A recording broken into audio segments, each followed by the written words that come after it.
Versículo 18, 19, bueno, el versículo 19 y 20. Mateo, capítulo 28, versículo 19 y 20. ¿Estamos ubicados? Dice la palabra de Dios de la siguiente manera: por tanto,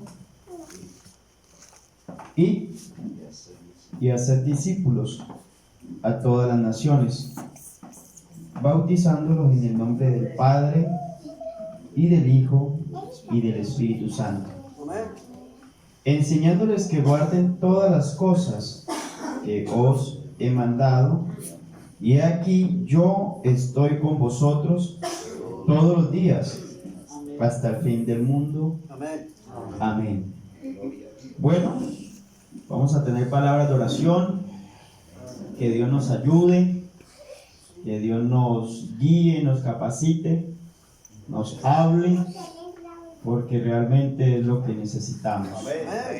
Soberano Dios Todopoderoso, gracias por tu favor, sus misericordias,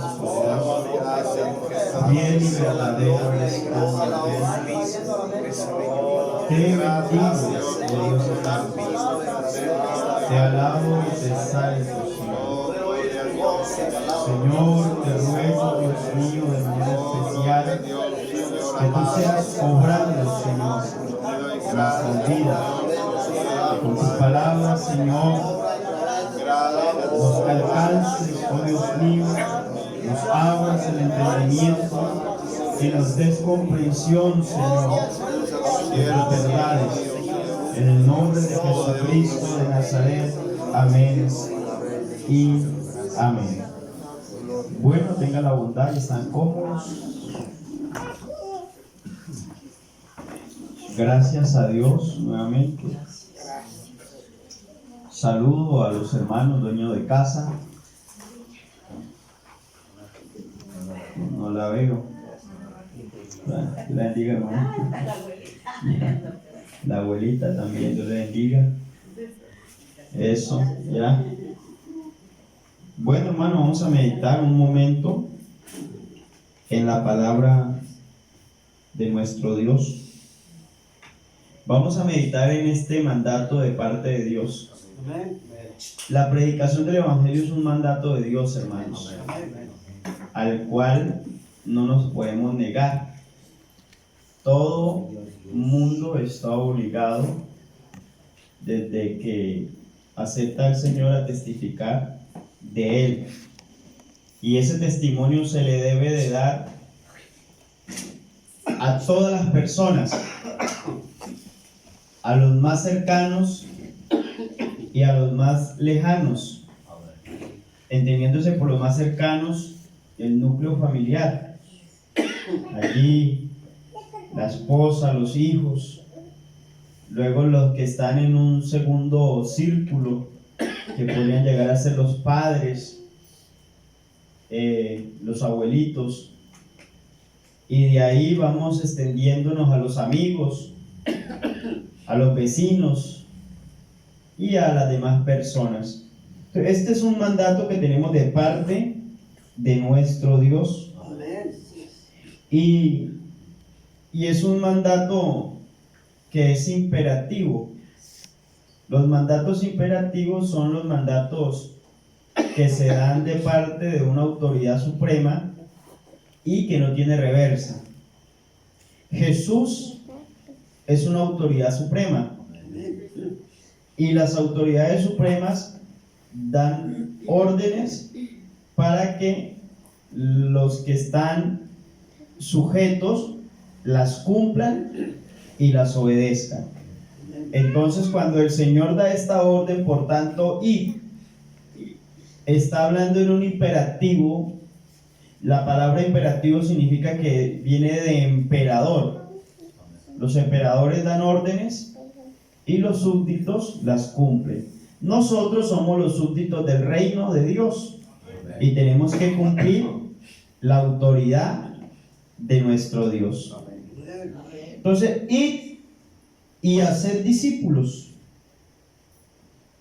A simple vista parece fácil hacer un discípulo, pero no es tan fácil, porque los discípulos no lo debemos hacer a nuestra imagen. No es a la imagen de nosotros que hacemos discípulos. Los discípulos se deben de hacer a la imagen de Cristo. Así es que se debe hacer discípulos. Porque podríamos doctrinar para nosotros. Podríamos enseñar para que los que seamos admirados y los que seamos vistos seamos nosotros. Pero el que enseña de esa manera o el que hace de esa manera es una persona que está desenfocada y no tiene horizonte. La palabra nos dice que Dios mismo, a través de Jesucristo, en su manifestación en carne y en su glorificación, constituyó unas autoridades dentro de la iglesia: apóstoles, profetas, evangelistas, pastores y maestros. Esto que Él mismo constituyó, que no es constitución humana, no es argumento humano, sino que es palabra de Dios, dicho de Dios, verdad de Dios, los constituyó a fin de perfeccionar a los santos para la obra del ministerio. O sea que Dios constituyó estos hombres primeros para perfeccionar los demás ministerios que hay dentro de la iglesia. Así como nosotros estamos todos sujetos a Jesucristo, que es nuestra autoridad suprema y es cabeza federal de la iglesia y cabeza de este cuerpo de millones y millones de redimidos, así también las autoridades eclesiásticas están puestas por Dios y también nosotros le debemos a ellos obediencia. Este es mandato de Dios. Hacer discípulos. Entonces, haciendo y teniendo en cuenta esto de hacer un discípulo, que yo lo podía tomar y decir, bueno, como un hermano contaba que una hermana evangelizó a otra y la hermana tenía un poconón de problemas doctrinales y todo lo que ella tenía, al coger el discípulo le transmitió todo eso. O sea, los problemas que tenía ella, al hacer el discípulo, le transmitió lo mismo. Amén. Entonces el pastor, cuando va a mirar a la otra oveja, pues ¿qué había recibido? Lo que la otra le había transmitido. Eso es. Entonces, eso es hacer un discípulo. Entonces, yo puedo hacer un discípulo bien para la gloria del Señor, o puedo hacer un discípulo para la gloria mía. ¿Ya? El problema de hacer discípulos es el siguiente: que Dios responde por los discípulos que son hechos a la imagen de Dios. Él no responde por discípulos hechos a la imagen del hombre. ¿Ya me explico? O sea, Él no va a responder por un discípulo que haga Edwin a la imagen de Edwin. No. Él responde es por aquel que es formado, es instruido, es capacitado, es formado, es nacido conforme a la palabra de Dios. Así nosotros vamos a poder obtener la garantía de la salvación. Porque el trabajo que nosotros hacemos, lo hacemos para la gloria de Dios. Y de lo que nosotros hagamos, la Biblia dice en Corintios 3 que de esas obras van algunas a ser quemadas. ¿Usted sabe cuáles obras se van a quemar? las obras que no se hacen con los materiales que el Señor dejó para hacer la obra: oro, plata y piedra preciosa. Los discípulos hechos y formados conforme a estos tres materiales, oro, plata, piedras preciosas, pasarán y resistirán la prueba del fuego. Pero los discípulos que hayan sido hechos a través de elementos corruptos o elementos corruptibles como el heno, la hojarasca y la madera, al meterle la prueba del fuego, ¿qué pasará? Se va a quemar. Esa obra se va a quemar. ¿De quién es el caso allí? El caso es del que está edificando. Yo, como perito arquitecto, puse el fundamento, pero cada uno mire cómo sobreedifica. Cada uno. ¿Por qué? Porque pueden haber que las obras sean quemadas. O sea, vuelve otra vez a la parte del discípulo. El discípulo que no es hecho conforme a la imagen de Jesucristo, no hay respuesta para él. Entonces tenemos que ser muy coherentes en la transmisión de las verdades eternas. Que estas verdades eternas se transmitan para la salvación de la gente. Para nosotros mismos ser discípulos, nosotros tenemos que haber tenido a alguien que nos haya discipulado. Pero a mí casi todos los pastores con lo que estaban me han dicho una cosa: del maestro hay que aprender lo bueno y hay que desechar lo malo. Así que si usted mira en mí algo malo, eso no lo aprenda. Aprenda lo bueno que escuche. Uno tiene que aprender a hacer diferencia entre una cosa y otra. A veces escucha personas que usan palabras que son vulgares. Y tenemos la tendencia a decir, no, es que como el que la dijo fue fulano de tal, entonces yo soy discípulo de él. Y como él usa esas palabras, entonces yo también las voy a usar. ¿Ustedes creen que eso es correcto? No es correcto. Resulta que por ahí lo está echando los madrazos a otro, y él no es que él lo hacía. No, pues está descarriado. Y que le esté echando madrazos a otro está descarriado. Y se tiene que reconciliar. Y se tiene que arrepentir. Porque hay pecados que son de muerte.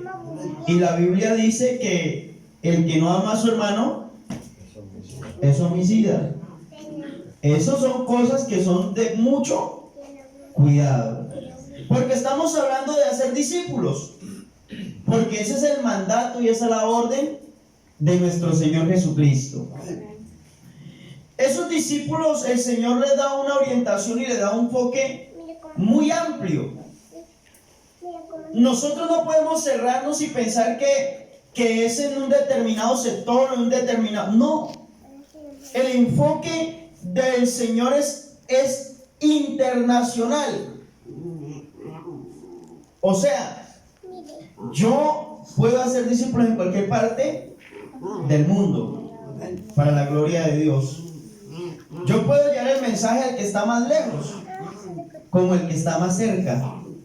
Pero muchas veces nosotros tenemos el problema que nos preocupamos por los de más lejos y descuidamos a los de la casa. Y se nos pierden los de la casa mientras estamos buscando los de afuera. Primero tenemos que preocuparnos por salvar los de la casa, porque ellos comprendan, porque ellos entiendan las verdades eternas y los beneficios del Evangelio, porque el Evangelio trae beneficios. El más grande de todo, la salvación. Nosotros no somos salvos por obra, Efesios 2:8. Y da la razón el apóstol Pablo porque no somos salvos por obras, para que ninguno se gloríe. No, es que yo hice muchas obras, entonces por eso es que soy salvo. En otras palabras, Dios resultaría siendo deudor de nosotros. Entonces, no nos salvamos por obra, sino por gracia. La salvación es un don gratuito, pero que tiene que ser bien puesto. Yo le pregunto, cuando uno tiene gripa, ¿qué inyección le pueden aplicar para la gripa? ¿Novalgina? ¿Eso no pueden aplicar para la gripa? Listo, está muy bien. Resulta que yo tengo gripa y entonces necesito curarme de la gripa, entonces voy al enfermero o voy allá al farmacéutico y él llega y me dice, usted tiene gripa, entonces le va a aplicar una Novalgina, ¿no? Novalgina. Entonces resulta que el enfermero, el médico, el doctor, la enfermera, lo que sea, coge y me inyecta, pero me pone la inyección por aquí. Entonces resultó saliendo de allí renco. Y me queda toda la vida para seguir caminando como renco. Y luego ahí se me va a hacer una bombita, y de esa bombita me va a empezar a superar siempre, a supurar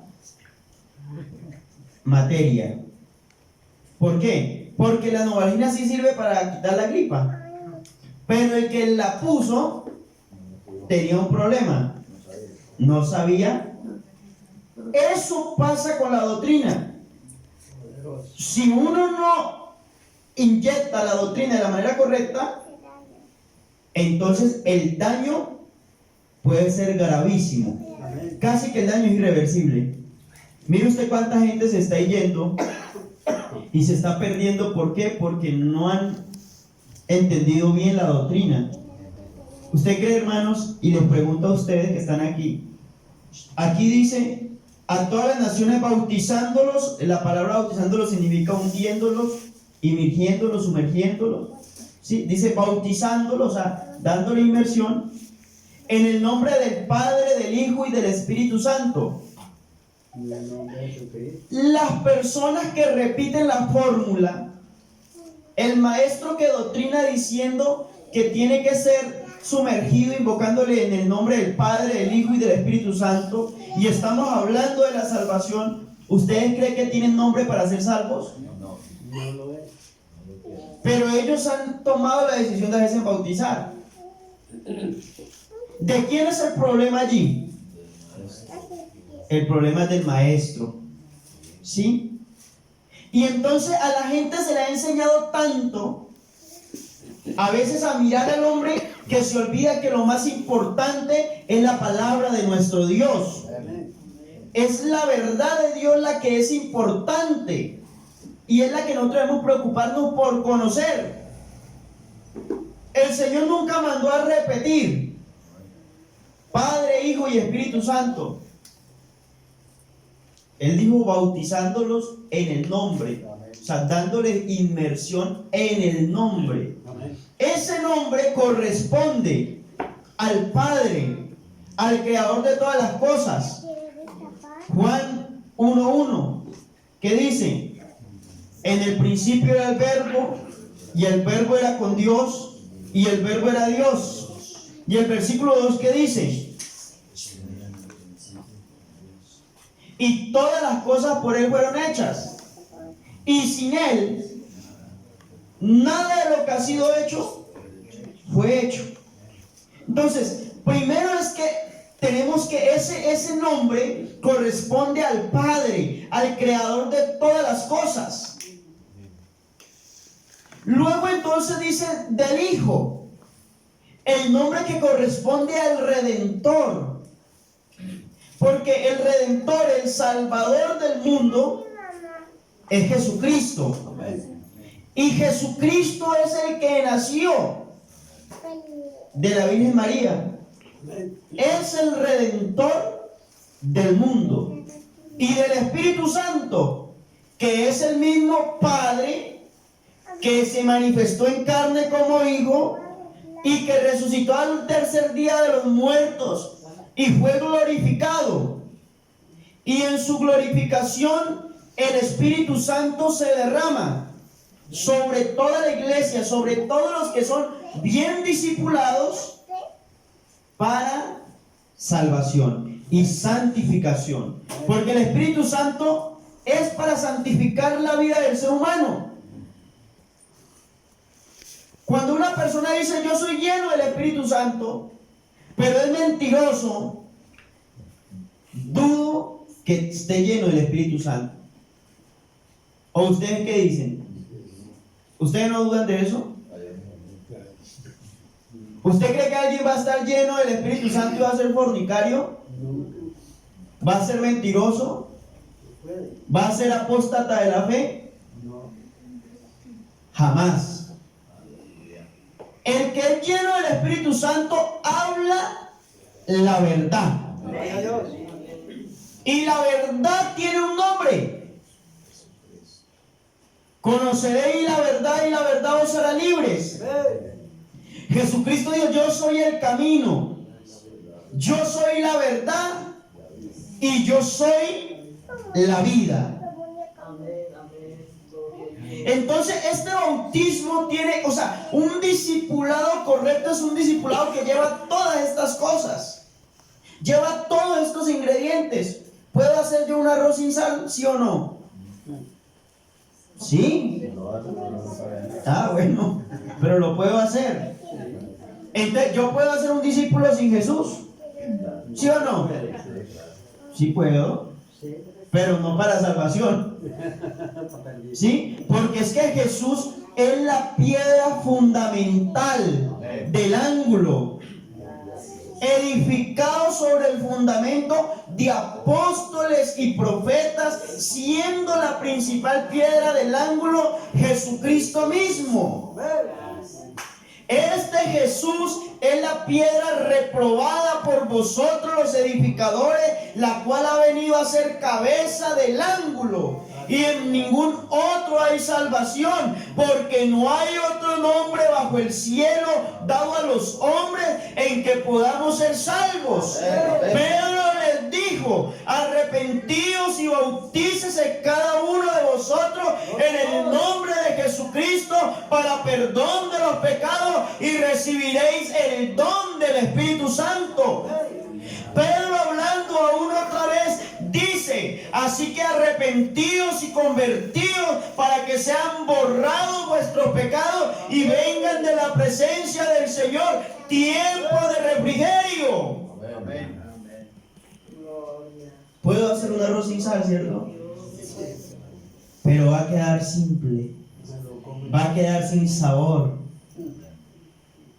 Lo mismo pasa con un discípulo que no lleva este nombre. Porque en el nombre de Jesucristo se doblará toda rodilla de los que están en los cielos, en la tierra y debajo de la tierra. Este es el nombre que nos ha sido dado. Y es el discipulado que el Señor está demandando. Ahora concluye el Señor su charla diciendo, enseñándole que guarde todas las cosas que os he mandado. Póngale cuidado una cosa. Dice, hacer discípulos y después dice enseñándoles. ¿Sí me explico? Esto es una continuidad. Aquí no es ninguno el suficientemente sabelo todo. Aquí todos estamos aprendiendo todos los días. El que cree que lo sabe todo, ya dejó de aprender. Sí, ya debo de aprender. ¿Saben qué habla la Biblia con respecto al conocimiento? La Biblia dice, el conocimiento dice, el conocimiento envanece, pero el amor edifica. Pablo era muy estudiado, Pablo era muy versado, Pablo era muy capacitado. Pero Pablo se propuso una cosa, saber a Cristo y a este crucificado. Con toda la letra que tenía. ¿Por qué, hermano? Porque cuando soy pequeño, entonces soy verdaderamente grande delante del Señor. Porque el Señor corrigió a los apóstoles y los regañó cuando estaban peleando por cuál era el más grande de ellos. ¿No era por eso? Queremos ser grandes. Y el Señor le dijo, venga, y llamó un niño y lo puso delante de ellos y le dijo: ¿sí verán este niño? El que quiera ser grande en el reino de los cielos se tiene que hacer como este niño. Y hay gente que lo que menos quiere es los niños. Ay, no, ¿para qué los niños en el culto? ¿Sí? Pero si le preguntamos a Jesús, ¿el qué dice? Dice: ustedes se tienen que volver como los niños, enseñándoles que guarden todas las cosas. Después de que somos discípulos, nos tienen que seguir enseñando. ¿Hasta cuándo, hermanos?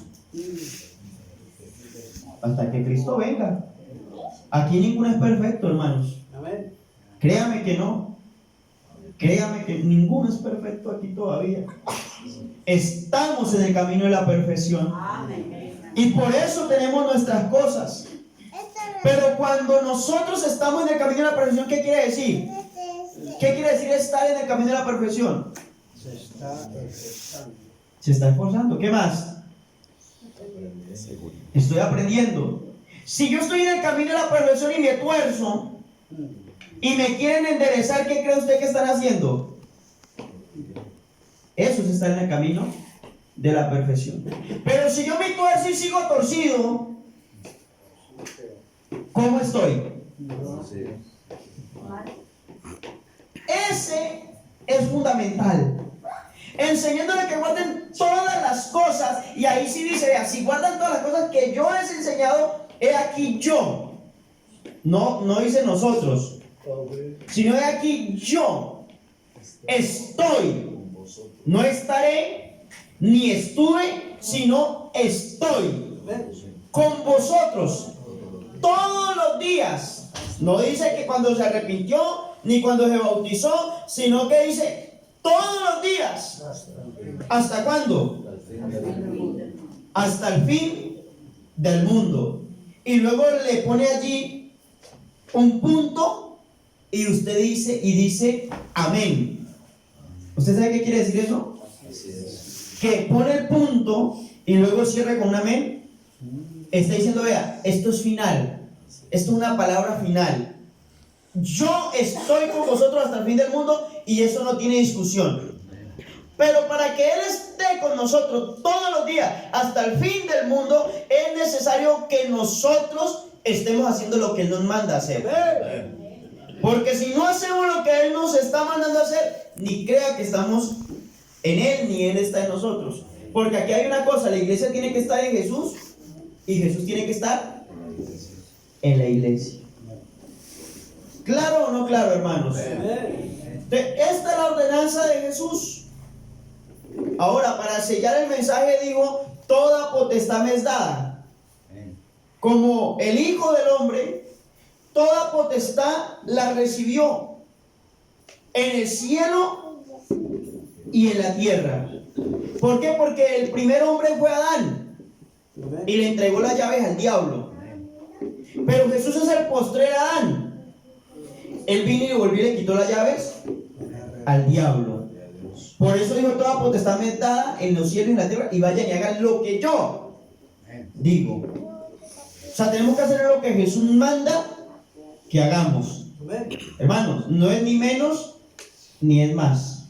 Porque los gnósticos dicen que hay que conocer las verdades ocultas. Esos quieren más, ¿sí? Pero hay otros que le restan menos. Nosotros tenemos que hacer lo que Jesucristo dice en su santa palabra. ¿Queremos hacer discípulos para el Señor?